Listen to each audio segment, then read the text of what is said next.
towards quality asset creation.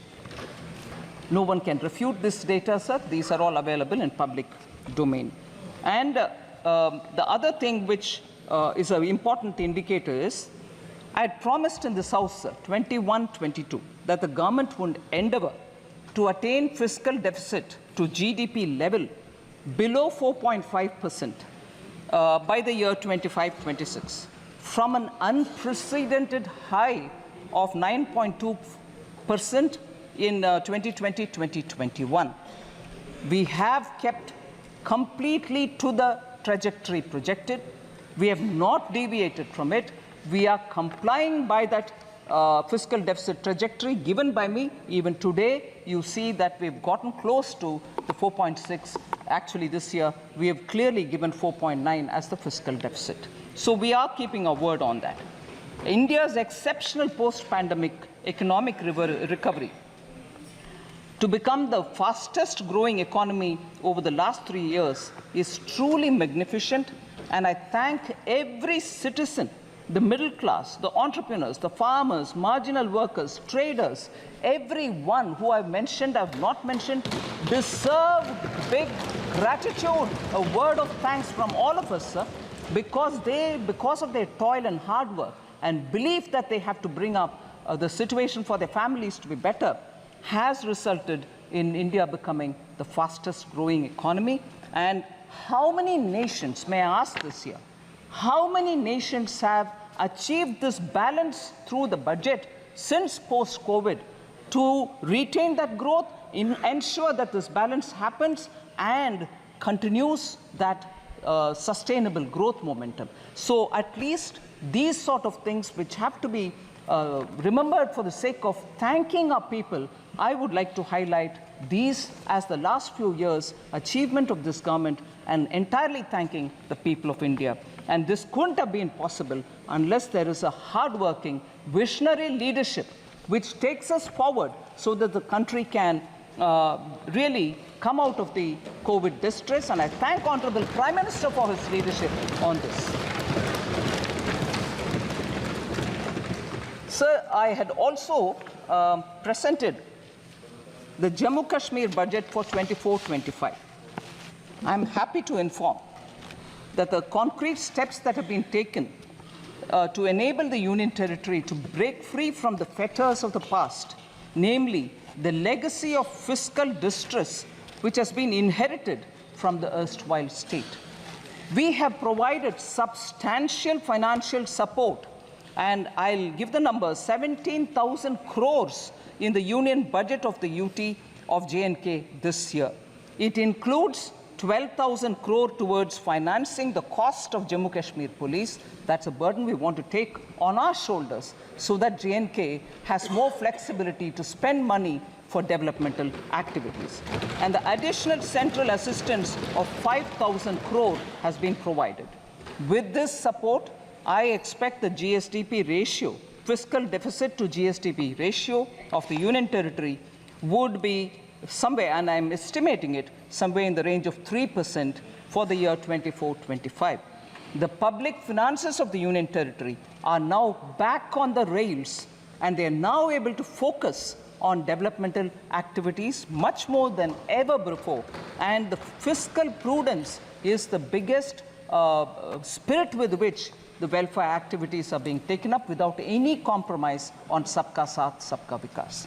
So, because Jammu and Kashmir budget was particularly of interest to some of the members, I would like to respond to the members as well, much before I go to responding to members on the general budget. Sir, some members of J&K have raised questions about unemployment rate in J&K. Mia Altaf MP and also Honorable Member Aga Syed Ruhullah Mehdi, they have raised issues about unemployment, and I would want to put it on the record of this House. Unemployment rate, that is for the age group of 15 to 59 years, has actually come down for J&K from 6.4% in 2020-2021 to 5.7 in 21-22 to 4.4% in 22-23, sir. So there is a reduction in the unemployment rate in J&K. The reduction is primarily because there is a lot of avenues being created for self-employment, and livelihood opportunities through Government of India schemes are reaching all people in J&K, and as a result, you can see that employment opportunities in the sense of self-employment has actually grown. So again, Honorable Member Mia Altaf had raised this issue about the works that were undertaken by the Union Territory government for the welfare of tribals. I'll certainly like to say, sir, there are about 9 important things which need to be highlighted. The Union Territory government has undertaken several initiatives for tribal welfare in the areas of healthcare, education, culture, infrastructure development, and livelihood. After 2 decades, actually, forest rights were granted to tribal communities. 2 शतक के बाद, इंतजार के बाद, tribal communities का उनका हक forest rights के द्वारा दिया गया है। 5,943 forest right certificates have been issued to the tribal people. First ever survey of the nomadic tribal population has also been conducted. Transport facilities are being provided to the nomadic tribes and the Bakarwals because they move up the range during summer and come down from the higher reaches to the lower levels. Transport facility is also being provided. Transit accommodation is provided to migratory tribal communities. Again, the communities which move from colder to slightly warmer regions in winter, including community kitchens, medical and veterinary dispensaries, and community toilets. All these have been provided for the migratory tribal communities. Professional coaching centers, scholarships, skilling for 48,000 tribal youth, 8 new hostel buildings, 285 smart schools, 6 Ekalavya residential schools have all been developed in the Union Territory of Kashmir. 80 schools to be transformed into smart schools in the tribal areas. That's a very important step forward, and it will benefit tribal children. 186 tribal villages are being developed under the PM Adi Adarsh Yojana, so helping tribal communities. Tribal Research Institute is being developed in Srinagar, and these are some of the very specific measures being taken by the government, and I hope the Honorable MP has got substantial information on the question that he asked. Sir, now I come to the general budget, in which I go by issues in which many members of parliament have spoken, so I've clubbed together members. The first issue I take up is members from the opening speaker, Kumari Shelja, Professor Saugata Roy, Hebe Eden, Dr. T. Sumati, Charanjit Singh Channiji, and many others have all spoken about how there is a threat to cooperative federalism. Only few states have been given the benefits in the budget. Sir, I'm very sure, I would like to humbly state this, I'm sure all the members know that in a budget speech, if a state is not named, it doesn't mean that no money goes to them. And therefore, that was a misleading campaign, which, being in the opposition, unfortunately, a lot of members did speak about. It pains me to know that they could say that if you're not mentioned in the budget speech, your state gets nothing at all. Sir, I would like to I'd like to tell you, Honorable Speaker, sir, from 2004-5, sir, 2004 to 5 onwards. First of all, I'll say Baki Rajyon ko kya hai वगैरह, but I'll first say some things. Sir, कोई भी माननीय सदस्य बैठे बैठे कोई भी टिप्पणी करे तो आपको उसका जवाब नहीं देना। ठीक है सर। बिना permission. Sir,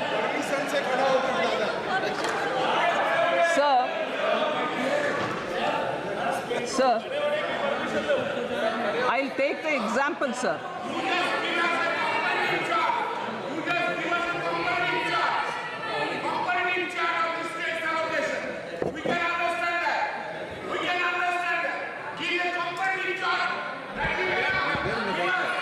Sir, I'd like to compare.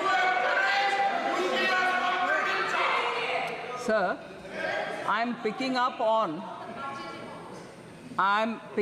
on the budget speeches since 2004-5, 5-6, 6-7, 2007-8, and so on, sir. 2004-5 budget did not take the name of 17 states. I'd like to ask the UPA government members at that time, did money not go to those 17 states? Did they stop it? Then if they stopped it, they have every business to ask this question. I presume they didn't stop money going to those 17 states because they didn't name it. So when it is one thing for them, it's all right. When the same thing happens somewhere else, no, it's not all right, you've deceived. 17 states were not named in 2004-5. 18 states were not named in 2005-6. 13 states were not named in 2006-7. 16 states were not named in 2007-8. Money didn't go to them. 2008-9, 13 states were not named. 2009-10, 26 states were not named. 26, which means only 2. Sir, oh yes, sir, if we are being blamed that only 2 states were named and the other states are not getting anything, 2009-10 budget had only 2 states, Bihar and Uttar Pradesh, and no other state. What does that mean then? It's all right when you do it. You didn't give money to those states which you didn't name. So, sir, you can't have it both the ways. You do one thing and then you blame the same thing on somebody else. What happens to the states which were not named? I'm asking now, 2009-10, 26 states of India did not have a mention. 2009-10, the full budget, 20 states. Interim budget did not have 26. The full regular budget, 20 states did not have it. So what does that mean, sir? They continue to ignore states. 2010-11, 19 states were ignored. 2011-12, 15 states were ignored, they didn't mention. 12-13, 16 states were ignored. 13-14, 10 states were ignored. So, sir, for that matter, the interim budget of 2014-15 ignored 26 states. Was there a noise? Did people say you ignored those states, you didn't give money? So, if you want to distort and create uproar, you want to give a sense of fear among people, you can go about distorting data. But this stands here, sir. Sir, in the last few years, now, each state, we had ministers go and explain how much has been given to each of the states. All right, sir?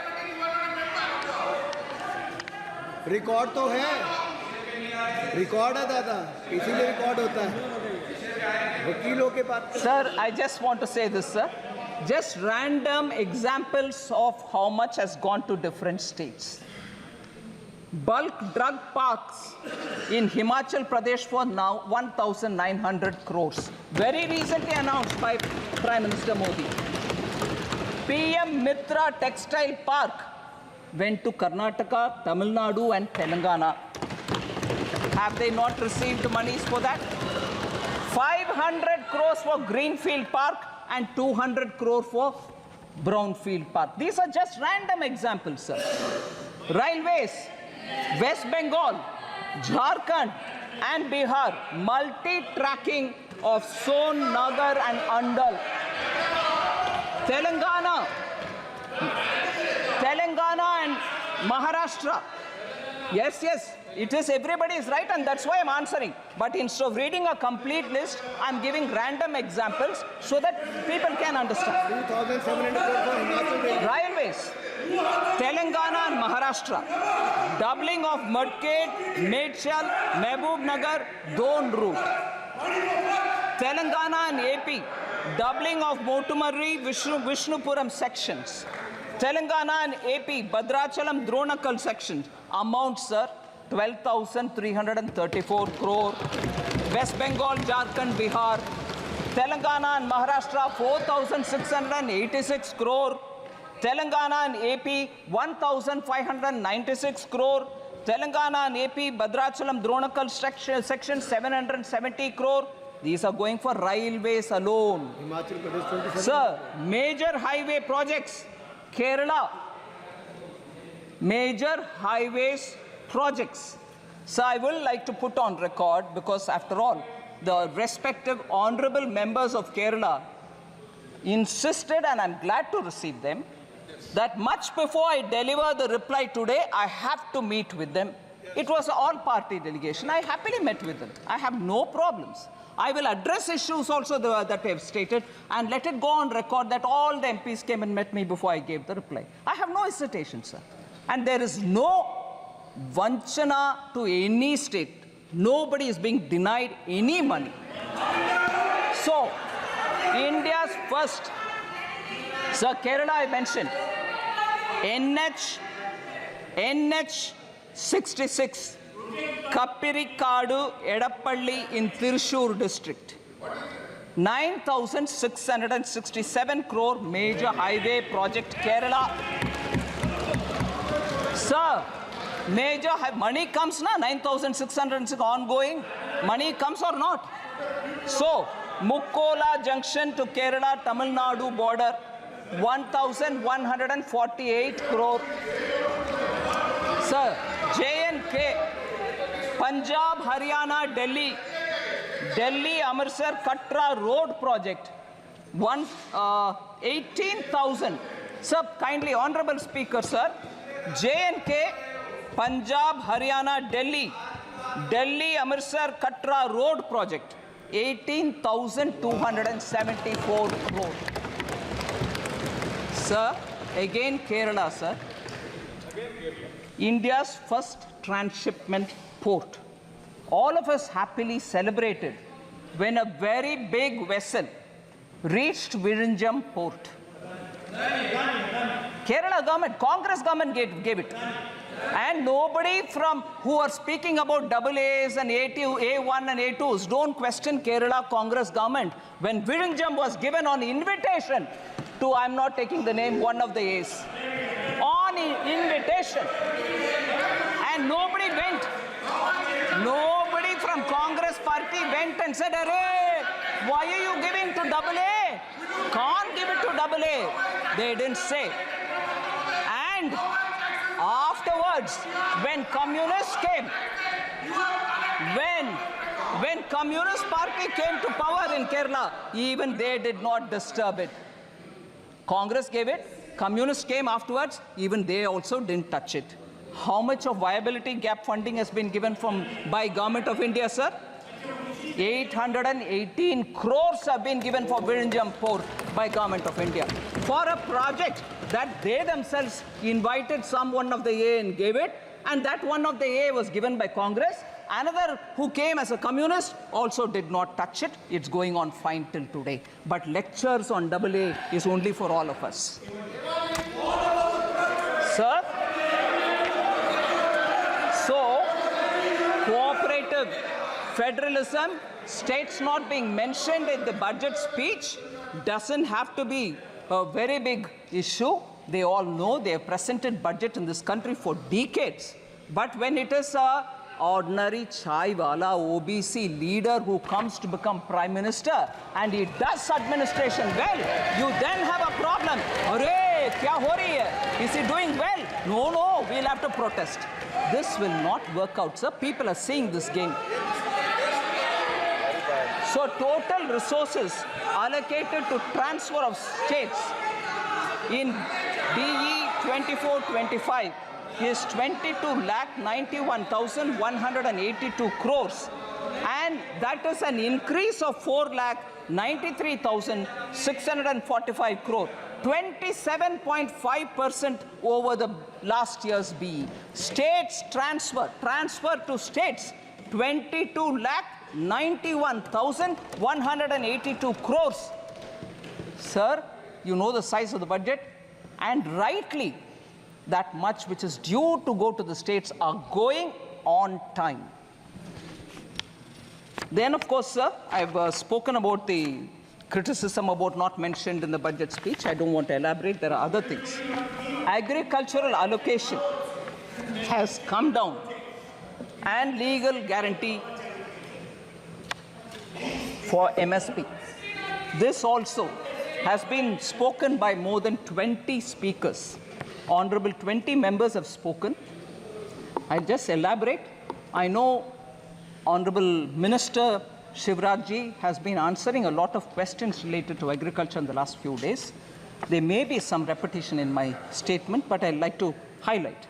So the budget allocation for the Department of Agriculture and Farmers' Welfare was only 21,934 crores in 2013-14. 13-14 में 21,934 crore rupees ही था agriculture के लिए allotment. मगर अभी 24-25 में वो बढ़ करके 1,23 लाख को 1.23 लाख करोड़ हो गया है. 5 गुना increase है sir. Sir, more than 3.2 lakh crores have been disbursed to over 11 crore farmers under the PM Kisan since its launch. 3.24 lakh crores has been disbursed for 11 crore farmers. So institutional credit targets for agriculture has increased more than 2.5 times. 2014-15, it was 8 lakh crores. Now it is 20 lakh crores. किसान को ये पैसा institutional credit मिल रहा है. Interest subsidy is also being given to kisan. It has increased 2.4 times. 2014-15 में 6,000 crore interest subsidy के साथ किसानों को लोन मिलता था बैंक से. अभी वो बढ़ करके 14,252 crore से सर इस साल 23-24.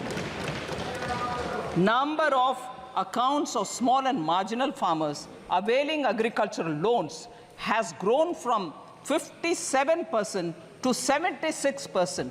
14 में 57% लोन agricultural farmers लेते थे. अभी 76% लोन ले रहे हैं सब्सिडी के साथ. इसीलिए ये नंबर और बढ़ेगी क्योंकि हमारे प्रयत्न किसान के साथ अच्छा चल रही है sir.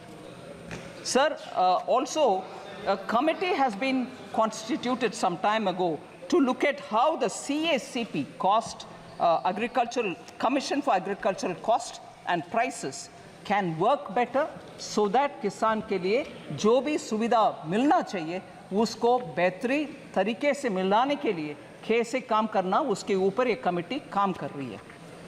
Sir, I want to highlight, if anything, I think many of our speakers have already said this, but I'd like to highlight this point, sir. Today, sir, the Congress Party and the India Alliance partners are all doing good lot of politics on the farmers. I'm saying it with consideration, sir. I'm not speaking loosely. The National Commission on Farmers, MS Swaminathan, had recommended in 2006 minimum support price should be at 50% more than the weighted average cost of production. This was not accepted by the UPA government. The cabinet note, which was drafted in July 2007, said, and I quote, sir, MSP is recommended by the CACP on objective criteria considering the variety of factors involved. Therefore, setting an increase of at least 50% on the cost may cause distortion in the market.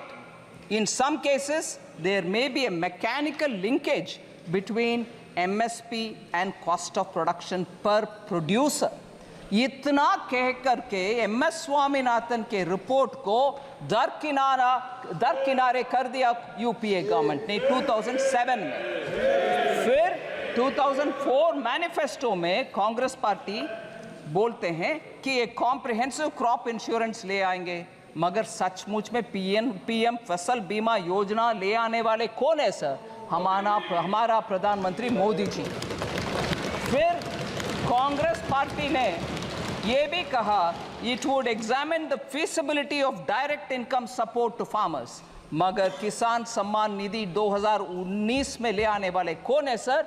माननीय प्रधानमंत्री मोदी जी। इसीलिए Congress party they can go on shedding crocodile tears about farmers, कोई implementation में कुछ नहीं किया पिछले 10 साल में, ऊपर से I would say even for several decades कुछ भी नहीं किया। The failure of the flagship loan waiver sir, मैं failure of the loan waiver 2008 के ऊपर बात करना चाहता हूँ। 2008 के चुनाव में किसान के लिए लोन वेवर के ऊपर इतनी सारे बातें की। CAG found gross irregularities in the implementation of the 50,000 crore agricultural debt waiver and debt relief schemes. एक आध विषय उसमें CAG रिपोर्ट में कहा गया कि around 164 crore was waived off in violation of the guidelines. Implementation में पूरे के पूरे गपलाबाजी करने वाले कांग्रेस है सर। 22% of the cases में lapses and errors पाया गया। 8.5 farmers out of the accounts audited were not eligible to get loans. शायद जीजा बच्चीदा आ गए, इसीलिए लोन जिनका मर्जी दे गए, कोई इसमें मेजरिंग मापदंड कोई फॉलो नहीं किया। 34% of the eligible beneficiaries of the test checked accounts were not issued debt waivers certificate. ये मैं मानती हूँ बेरहम एक स्टेप है सर, जिसमें अगर बैंक वो सर्टिफिकेट नहीं देता वो किसान दोबारा लोन नहीं ले पाता। 34% ऑफ द एलिजिबल केसेस में वो सर्टिफिकेट तक नहीं दिया गया। इनके लोन वेवर जिसके ऊपर वो जीत कर आए 2009 में, उतना गपलेबाजी हुआ उसमें, आज किसान के ऊपर रो रहे।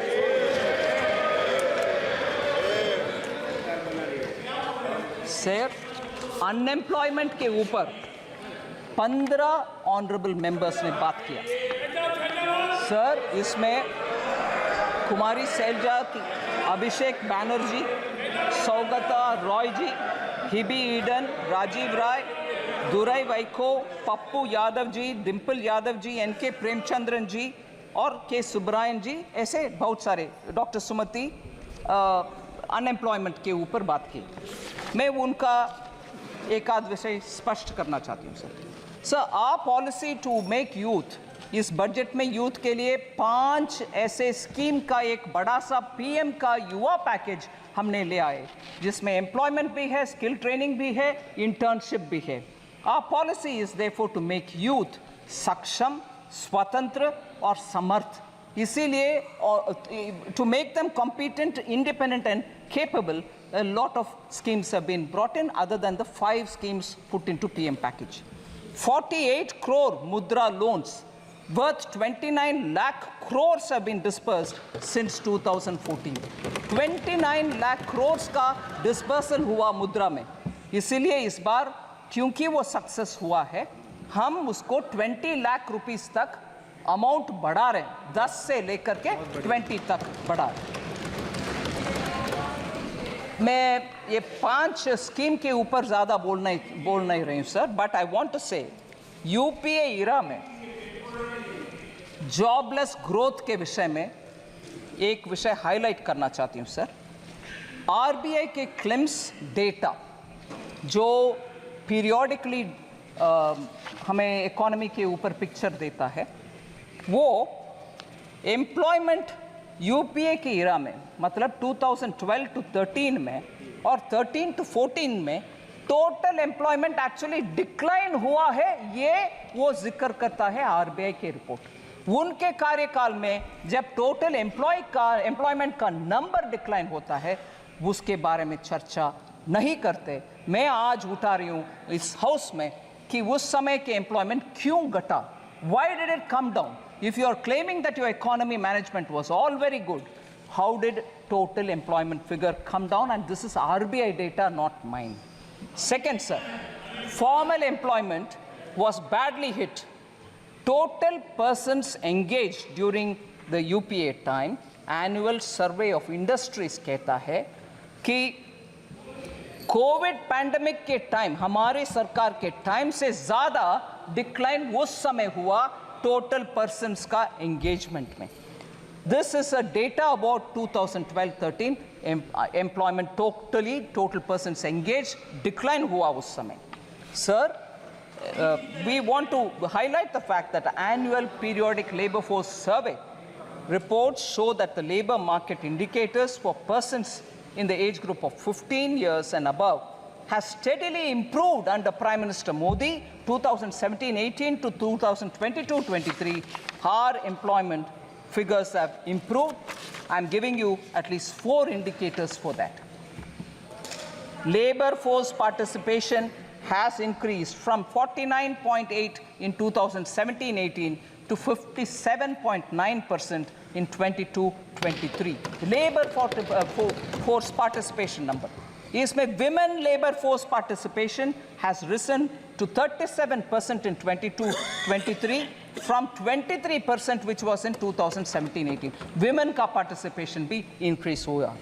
Youth the unemployment rate has declined from 6% in 2017-18 to a low of 3.2% in 22-23. Youth unemployment for the age group 15 to 29 has declined sharply from 17.8% in 2017-18 to 10% in 22-23. So the last point on this employment debate, sir, SBI research report, which was released in July 2024, said India created 12.5 crore jobs between 2014 and 23 compared to only 2.9 crore during the UPA 10 साल. 2.9 crore UPA के 10 साल में, मगर अभी 12.5 crore हमारी 10 साल में, sir. So employment के ऊपर बार बार गलत फहमियां प्रचार करना ये छोड़ दें, क्योंकि डेटा उसके खिलाफ है.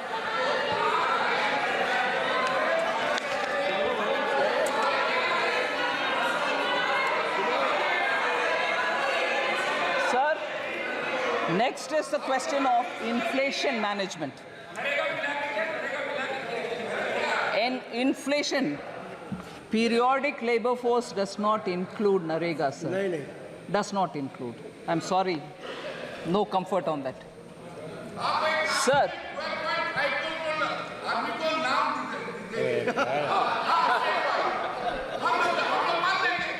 Sir, inflation.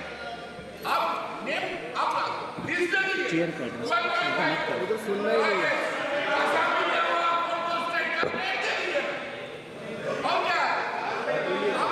Sir, inflation, sir. Inflation as a subject. 7 honorable members spoke about it. I'm not taking their names. Sir, we saw double-digit high inflation period during the UPA era, and that is because of their reckless policies. I want to differentiate between the inflation which prevailed during UPA and the inflation, if at all, within the range which prevails now, some months which have gone up. There is a difference. Domestic inflation used to be higher than the global average during UPA's time. Global financial crisis 2008, sir. If you're talking about COVID, which is much, much more complex than the global financial crisis, global financial crisis 2008, UPA government took stimulus measures to boost the economy. But I'm sorry to say, I'll come to this particular matter because it has a relevance to one of the honorable members. Harvard and Oxford educated leaders, UPA government was run by them for the economy, did not know when and how to withdraw the stimulus, leading to a high double-digit inflation between 2009 and 13, high fiscal deficit and debt, crowding out private investment. So between January 2012 and 2014, just the 22 months, of the total 28 months, 22 months the inflation was above 9%. Almost double digit and almost double of the forbearance limit that is permitted. Inflation के इनके record ही है sir, उसको beat करना आसान नहीं है। इसीलिए मैं बात बोल रही हूं, UPA sir, UPA inherited a stable macroeconomic environment with inflation at 3.8% from 1999-2000 to 2003-04. Atal ji के समय पर inflation उस रेंज में पर था, उसको inherit किया यूपीए ने। Comparatively, annual inflation rose to 8.1% between 2004-05 to 2013-14. Atal ji का 3.8%, इनका 8.1%। यही है इनका रिकॉर्ड इन्फ्लेशन मैनेजमेंट के ऊपर।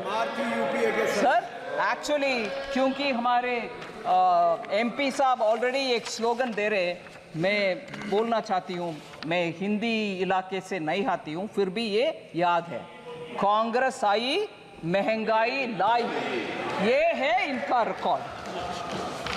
Sir, because economy was in such poorly managed state because of inflation, I want to quote,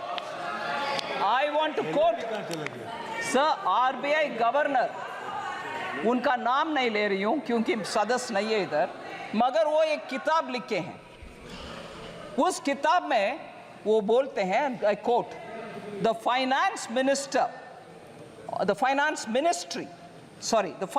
ministry used to pressurize the RBI to soften interest rates and present a rosier picture of growth to shore up sentiments. क्योंकि आपके आर्थिक व्यवस्था इतना बिगड़ गई थी, आप RBI को फोन करके उनको बोल रहे हैं कि प्लीज ठीक से मैनेज करो भैया, क्योंकि सेंटिमेंट अफेक्ट हो जाएगा। आप कुछ मैनेजमेंट नहीं किए, मगर ये किताब में फॉर्मर आरबीआई गवर्नर लिख रहे हैं सर इनका इकोनॉमी के मैनेजमेंट के ऊपर। शेम, वो हमें पूछते हैं कि इकोनॉमी कैसे मैनेज कर रहे हो। Sir, India's inflation between 2020-2023 is much lower than the global average. Prime Minister Modi, in spite of COVID, planned the economy in such a way that our inflation did not affect so badly. I want to just give you the list of the records, sir. NDA के समय 99 to 2004 तक 3.8, UPA 1 में 6%, UPA 2 में 10.2%, so UPA 1 and 2 put together 8.1%.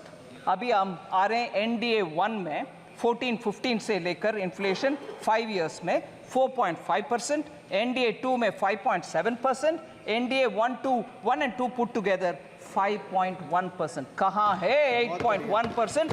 हमारे 5.1% कहाँ है? मैं ये भी दुख के साथ कहना चाह रही हूँ, जब प्रधानमंत्री जी पेट्रोल और डीजल प्राइस को 2 बार कम किए, बीजेपी स्टेट्स ने कम किया, इन्फ्लेशन हटवाए, मगर यूपीए के स्टेट्स कोई कुछ नहीं किया, उसके वजह से उनके स्टेट में इन्फ्लेशन हाई रहा। देश के लिए नुकसानदायक पॉलिसी है यूपीए का। ठीक है, हम कैसे मैनेज किए inflation? Group of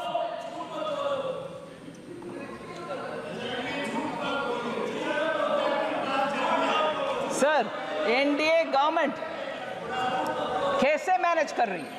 group of ministers के द्वारा इन्फ्लेशन को मॉनिटर करते हुए सप्लाई साइड का हर स्टेप हर बार उठाते हैं। मैं उदाहरण देती हूं सर, भारत ब्रांड आटा, राइस और पल्सेस का विषय हमने खरीद करके सब्सिडी के साथ जनता को पहुंचा रहे हैं। भारत आटा एट 27.50 रुपीस पर केजी, और लोग खरीद रहे हैं कि नहीं खरीद रहे हैं? बिल्कुल खरीद रहे हैं। 14.87 lakh tons have been sold for common public. Bharat rice 27.5 rupees per KG में चावल मिलता है और 13.98 लाख टन्स बिक्री हो गए हैं सर, लोग खरीद रहे हैं। भारत चना दाल 60 रुपीस पर केजी के 1 केजी का पैक 11.52 लाख टन सोल्ड हो गए। भारत मूंग दाल, बोथ मूंग दाल और साबुत मूंग दाल 2984.37 टन्स का सेल हो गया है। आम नागरिक तक हमारे भारत ब्रांड आटा पहुंच रही है, इसीलिए इन्फ्लेशन को वो फेस कर पा रहे हैं। सर, मैं अगले एक विषय, मुख्य विषय में आ रही हूँ। SC ST को इग्नोर कर रहे हैं सरकार, विमेन एंड पुअर को इग्नोर कर रहे हैं। इसमें 4 लोग बात किए, Charanjit Shani, Shrimati Dimple Yadav, K. Radhakrishnan and Tol Tirumavalavan, all members, honorable members of parliament who have raised this issue. I want to say SC or ST or women ke allocation has gone up substantially. Number there you sir, 23-24 में 1,59,148 crores था SC का। इस साल 1,65,493 crores, 6,345 crores और बढ़ाए। ST 1,19,706 crores, 1,24,909 crores now, 5,113 crores अधिक we have increased it. Women 2,38,220 crore पिछले साल, इस साल 3,27,158 crore, 88,938 crores ज़्यादा दिए हैं इस साल में। सर, इस विषय में थोड़ा ऑनरेबल स्पीकर ध्यान से आपके सामने विषय रख रही हूँ। SC ST का एलोकेशन कम हो गया है, ऐसे प्रश्न पूछने वाले से मैं पूछना चाहती हूँ। कर्नाटका के कांग्रेस गवर्नमेंट ने SC SC ST फंड से बजट में 9,980 दिए हुए बजट से 4,301 करोड़ ट्राइबल सब प्लान से निकाला गया, उसका पता नहीं चल रहा कहाँ गए। So far of the total, Karnataka government has spent 2,228 crore, including 1,587 crore from the SC ST sub plan and 641 crore from the tribal sub-plan specifically. God knows where this is going. Because this has been questioned in Karnataka itself by the leader of the opposition and the media. I want to ask माननीय former chief minister Charanjit Shanni जी, आपके leader से बात करिए, कर्नाटका में जाकर के SC का हालात के ऊपर प्रश्न पूछिए। इधर पूछने का आवश्यकता नहीं है, उधर कांग्रेस गवर्नमेंट में हो रही है इतनी सारी घपला। फिर कर्नाटका से एक और विषय सर, जरूर मैं मानती हूं कांग्रेस में SC के विषय में बात करने वाले हर नेता कर्नाटका आज ही जाए, पूछ ले कि क्या हो रही है। SC के पैसा को निकाल करके प्राइवेट अकाउंट में डाला जा रहा है, किसी को मालूम नहीं हो रहे। SC के ऊपर इधर लेक्चर हो रही है। वाल्मीकि विषय, कर्नाटका महर्षि Valmiki scheduled tribes development corporation scam, बड़ा सा स्कैम सर। इसमें सर विषय देख लीजिए, कितना इंटरेस्टिंग बात। Normally government stands up to say no गपला, क्या आरोप लगा रही हो, सॉरी, ऐसे बात करने के लिए सरकार के पक्ष में से खड़े होते हैं, मगर उधर नाम नहीं ले रहा हूं, मुख्यमंत्री जी खड़े होकर के बोल रहे हैं, अरे भैया वो 187 करोड़ नहीं है, सिर्फ 89 करोड़ है, जो गपला है, मगर not 187 crore but only 89 crore. ये देख लीजिए क्या कॉन्फिडेंस। यही कांग्रेस है। गपला करो, फिर आर्ग्यू करो, बोलो कि 189 नहीं है भैया, जस्ट 89 है, छोड़ दो। एससी का पैसा सर, एसटी का पैसा सर, दोनों उधर गपले हो रही है, मगर इधर एससी के ऊपर लेक्चर हमें दे रहे, एससी के ऊपर चीफ मिनिस्टर पंजाब के प्रश्न पूछ रहे।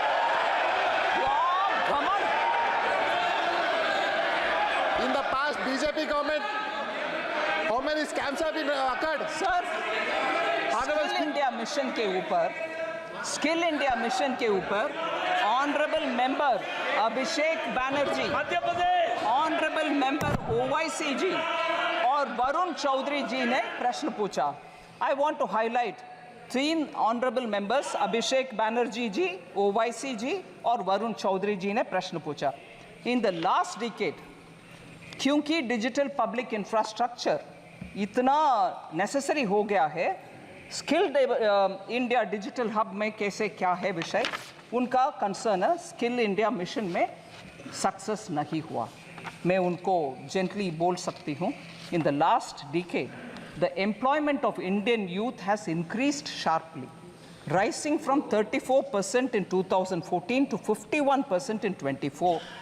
ये सब क्योंकि उनका स्किलिंग हुआ, उनके अपग्रेडिंग ऑफ स्किलिंग हुआ, उसके वजह से वो आगे आना संभव बन रहे हैं। और इस बार बजट के द्वारा 5 स्कीम्स का package PM skill for youth और एम्प्लॉयमेंट फॉर यूथ के पैकेज के द्वारा इसको और आगे बढ़ाएंगे, यूथ के लिए हम काम करेंगे।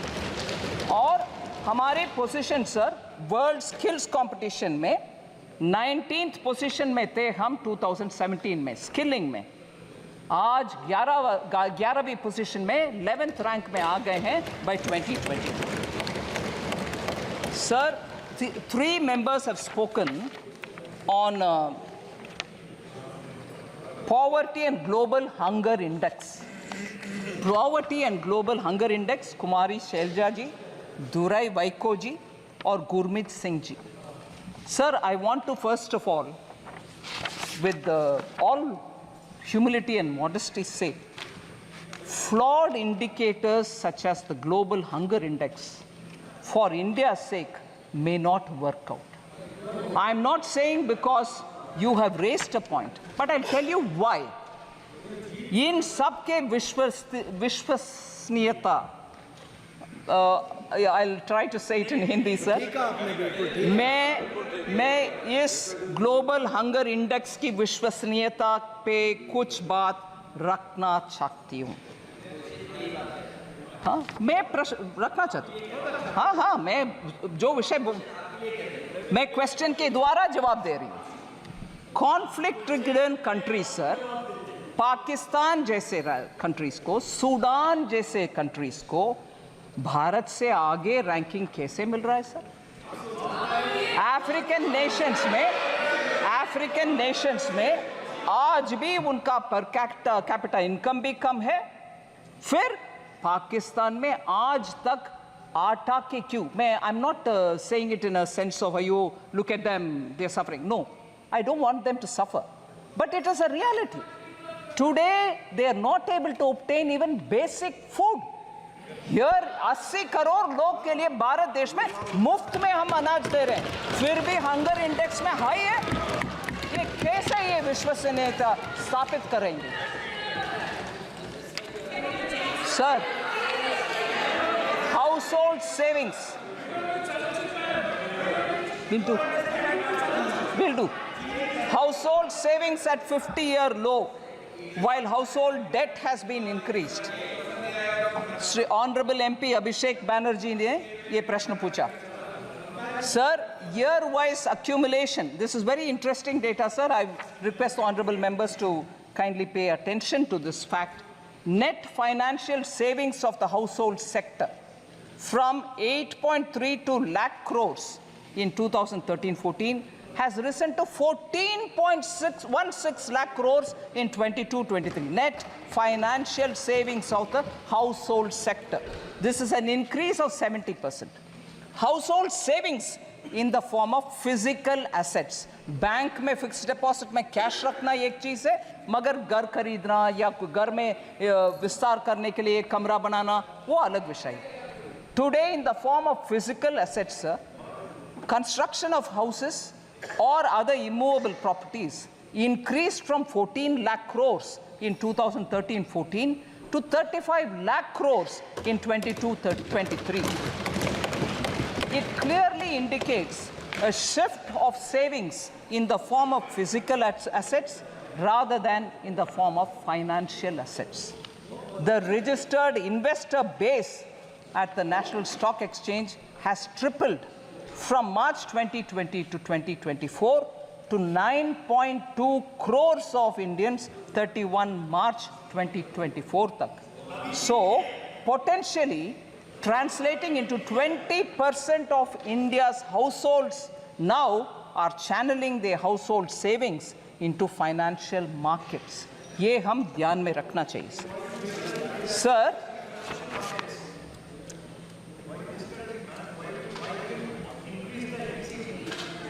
I'll come to that. I'll certainly come to it. Sir, Honorable Speaker, sir, I'm almost coming to the end, sir, but one or two important points. Sir, I thought you wanted the answers.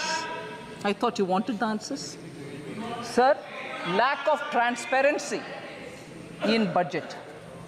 Lack of transparency in budget was the issue raised by Honorable Member N.K. Premchandran. I want to highlight the facts, sir. In fact, it is completely the opposite of what used to prevail under UPA. And I'll give you examples with which I want to say this charge, lack of transparency in budget, should actually be posed by N.K. Premchandran ji to UPA budgets. Sir, all the details have already been provided. I'm not going to say what is revenue, how much is revenue receipt, how much is other receipts. The borrowings are meant for financing fiscal deficit, because the question also said how government will finance the additional allocation of around 56,000 crores. So I want to just highlight, borrowings are for financing fiscal deficit in a way. I would like to mention that the borrowing has been reduced due to better fiscal management, and reducing the fiscal deficit from 5.1% in interim budget to 4.9% in the regular budget of 24-25 explains that. The hallmark of Prime Minister Modi from the days when he was Chief Minister of Gujarat is fiscal prudence without compromising on welfare. He continues on that track. He has not compromised on welfare businesses or schemes, but very clearly manages his finances carefully, and that is why you have that fiscal prudence reflecting in the fiscal deficit. Sir, this is a total contrast to what had prevailed during UPA. I want to highlight how the Congress-led UPA government, constant practice of hiding the deficits through off-budget borrowings and issuance of oil bonds, which shifted the fiscal burden to future generations. Under the UPA, standard fiscal practices were routinely changed to make the budget numbers look favorable. You saw, I've already said how the RBI governor spoke. In order to make an impression of nice, goody-goody, you call the RBI, you fudge the numbers, you put it under the carpet. All this has happened during UPA, not our times, sir. In financial year 2021, the government, our government under Prime Minister Modi, rapidly repaid all outstanding National Small Saving Fund loans which were provided to the FCI in lieu of food subsidy by providing additional budgetary support. We cleared the accounts, sir. Very good. And as a result, that came onto the budget, and there was no hiding under the carpet. External borrowing कर दिया, budget में दिखाया नहीं. मैं budget fiscal deficit अच्छा number दिखाऊंगा, मगर इधर borrow करते रहे. नहीं. Everything that you get, everything that happens in finance ministry is now in the budget for all of us to see. इसमें कोई पीछे से borrow करो, उधर रखो, इधर दिखाना नहीं है, नहीं होता. So lack of transparency अगर है तो वो यूपीए के गवर्नमेंट में हुआ था, अभी नहीं. Complete food subsidy under the PM Garib Kalyan Anna Yojana is being provided transparently through government budget. Sir, from 21-22, off-budget funded schemes are being proactively disclosed in the budget document. इसीलिए हर step हम ले रहे हैं transparency की ओर. I want this to be recognized by the honorable member. So the last two members who asked particular questions, sir, on the minority budget has been reduced. Honorable member Ziaur Rahman Bark from UP, I forget his constituency, Sambal. But I must say, sir, you normally don't allow us to mention names of people who are not the members. But with your permission, I want for a moment to pay a momentary dedication to his grandfather, Shafiqur Rahman Bark, late Shri Shafiqur Rahman Bark, because he was a very elderly member. He came several times to meet me on his constituency-related problems. I used to respect him. I gave him a lot of time to understand his issues, and where I could help, I have helped him. But not for that, but I do recognize the dignity with which he has approached his assignments, even with that aged, even with that seniority in age. So I want to respect the grandson who's now come in his position, who's asked this question. Sir, minority budget, has it come down? No, it hasn't come down. I want to very clearly say, sir, 22-23, actuals are 803 crores. 23-24, budget estimates were 3,098 crore. 24-25 budgetary estimates, 3,183 crore, 85 crores more than the last year has been given. No reduction in the fund. Sir, under NMDFC, which is National Minorities Development and Finance Corporation, since 2014, 8,300 crores worth of loans have been disbursed to more than 22.5 lakh minority beneficiaries, of whom 85% are women. So the young new member, I want to give him the information. And the last one, sir, under-insurance problem in the country, and there is an 18% GST on health insurance. This was asked by Honorable Member Karthi Chidambaram. I want to highlight that PM Jeevan Jyoti Bima Yojana has over 20 crore enrollments, and over 16,087 crore claims have been paid till date. 2 lakh insurance cover at just 436 rupees per annum premium. We have paid 2 lakh, we have paid 20 crore enrollments, and 16,087 crores have been cleared as insurance claims.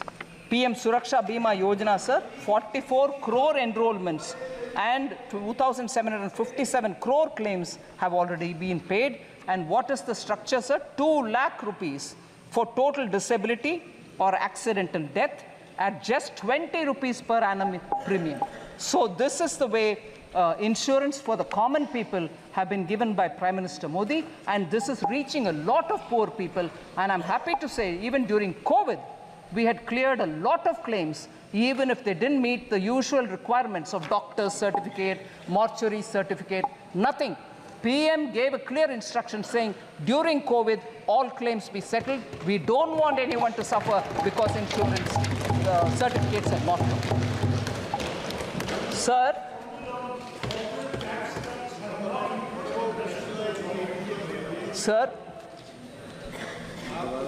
this is not something I very much would want to speak about, but there are one or two things which I need to highlight before I come to the last 2 points, sir. Professor Saugata Roy has raised a lot of issues, but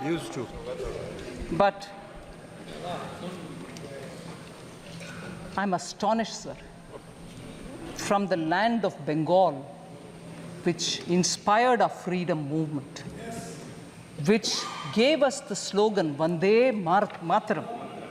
Here, yeah, you don't hear me all right, no? Vande Mataram. I'll be happy to say it 10 times. Vande Mataram. Bengal gave this call, and we are very inspired by that. And from that Bengal today, we have a Professor Saugata Roy, who says, I'm not bothered, I'm not worried, but it is worth mentioning for this House's consideration. He says, I do not expect Finance Minister to be like Dr. Manmohan Singh. Certainly, I also don't want to be like Dr. Manmohan Singh. She is not a PhD from Oxford, not even like Chidambaram, who has got a management degree from Harvard. She's from our own JNU. But the problem is she's bereft of new ideas. सीधा मैं आ रही हूँ sir प्रश्न, सीधा मैं आ रही हूँ प्रश्न में. A lady who I respect a lot, a lady who I respect a lot, who sits equally in the GST Council with me, Srimati Chandrima Bhattacharya, who is the Finance Minister of Bengal, studied in University of Calcutta. Sirs, you may delete the name, sir. You may delete it. You may delete it, sir. Finance Minister of Bengal, studied in University of Kolkata. That's all right, sir. She is also, I respect her, which means, is she also bereft of new ideas? Is she also bereft of new ideas, sir? I don't want to take her name. Finance Minister of Bengal. Please delete the name. I'm not against it. I respect her, sir. She does wonderful contribution in the GST Council. She is from University of Kolkata. So, when reference is made to me saying she's from JNU, but the problem is she doesn't have any, she's bereft of new ideas. Is she bereft of new ideas? Equally, I want to ask, the Chief Minister of Bengal is also from colleges affiliated to the University of Calcutta. Does it mean that if you study in Indian universities, you are bereft of ideas? She is a fighter who's leading the state for so many years. Many chauvinist comments. Sir?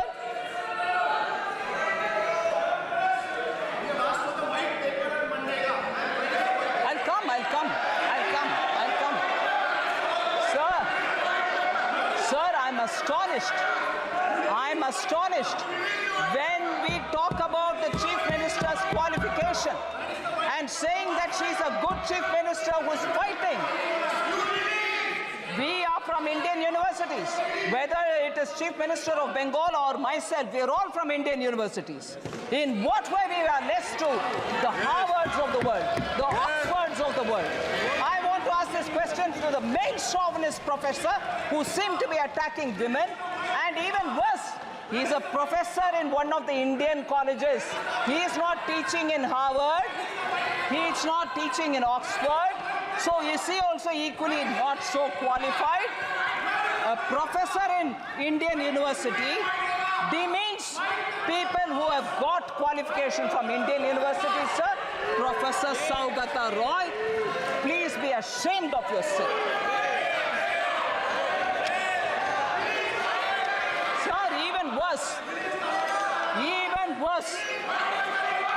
he says in 1920, the inequality, sir, the inequality in India was less in 1920 than it is now. It's a statement professor made.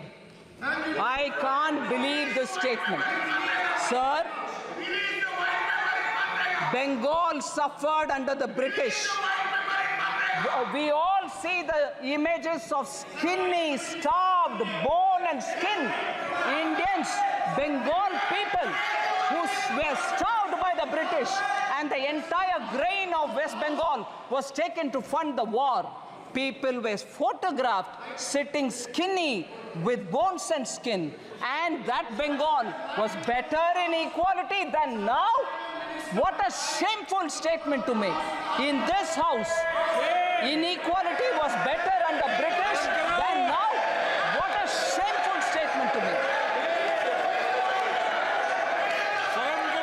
Now I come to talking about Bengal's economy, sir. I'll give all the white paper they want. Sir,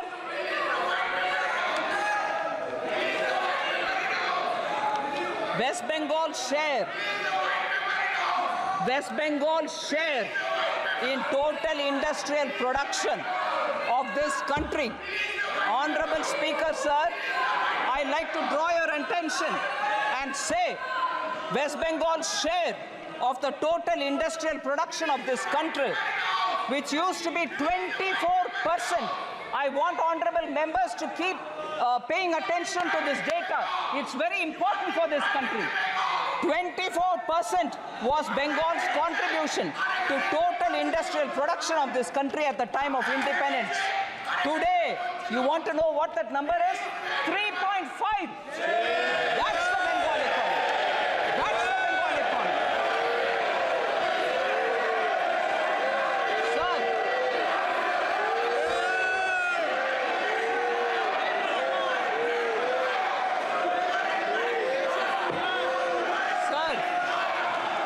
there's been a downward trend in the gross capital formation.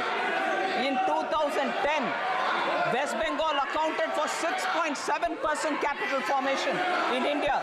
Now it accounts only for 2.9%. They want a white paper? I'll give a white paper. I will definitely give a white paper.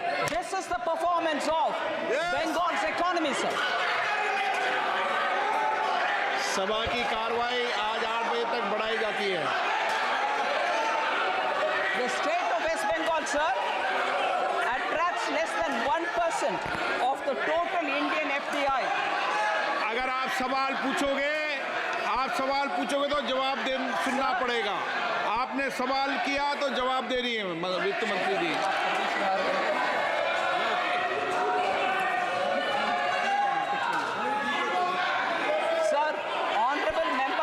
Supriya Sule had asked question about fiscal deficit target of 4.9% may not be achieved. With supplementary demand, it might go up to 5.6%. Is our apprehension. I want to reply to Honorable Member Supriya Sule, sir. The year-end actuals of a year represents the full financial year's expenditure. It is inclusive of additional appropriation that may have been granted to the Parliament by the Parliament through supplementary demand. But I want to lay before Honorable Member my fiscal deficit numbers. 21-22, the fiscal target set was 6.8%. What we achieved is 6.7%. 22-23, 6.4 was the target set. 6.4 was achieved. 23-24, 5.9 was target set. 5.6 was achieved. And 2024-25, 4.9 is what we mentioned here. I am confident that of achieving that fiscal goal and the glide path which we have given, and therefore 4.5% of GDP for 25-26 is what we achieve. Will achieve is my hope.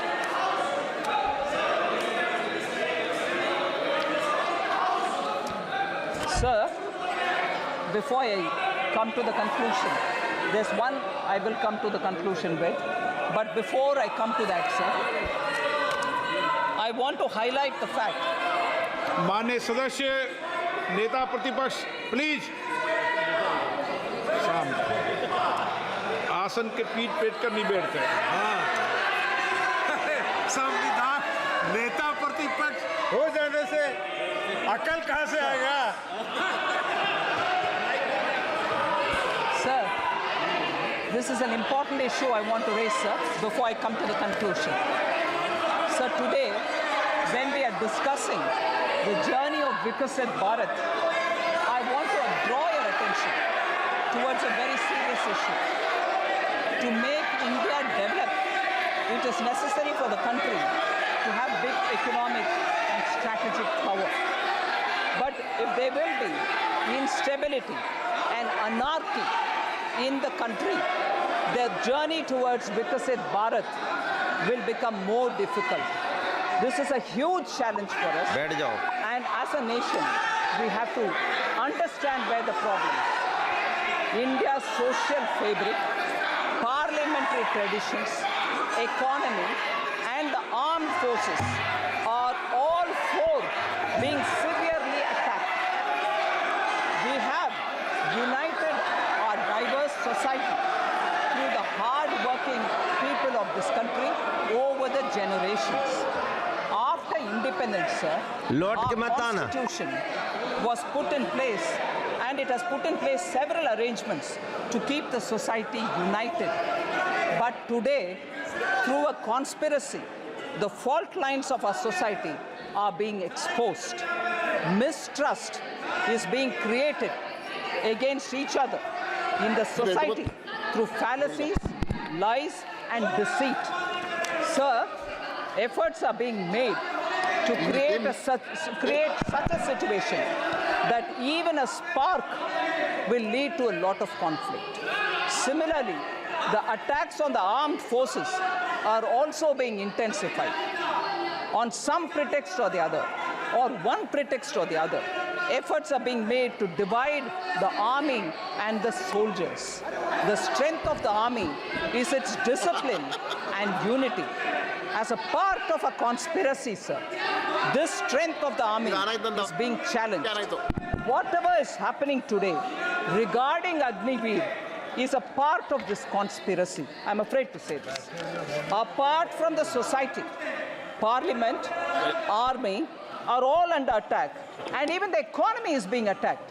When the people of India have really struggled to come out of COVID and are building a society on their effort, we as people representing them in this house at least should recognize the hard work of our people and not undermine India as a country which is growing at this rate. So entrepreneurship itself is being made a villain, sir, which is a shame. Hard-working entrepreneurs are building this country. The conspiracy is to end India's entrepreneurship culture even if before it fully blooms, and thereby hitting at the Indian core backbone, which is the entrepreneurship, small and medium units, and enterprise is what is building India. Negativity is being spread in society towards all those who do business. And this hatred for business and wealth creators is spilling everywhere. There is a conspiracy to send a message to the entire world that India is not safe for investors, sir, and this is not good. Rumors are being spread that Indian institutions cannot guarantee security to foreign investments, which is really a sad situation, sir. Strategic instability, economic instability, and political instability. Some forces are working to create this kind of an image of India, and we should all fight together that this kind of instability building people should be told a lesson. There is a huge nexus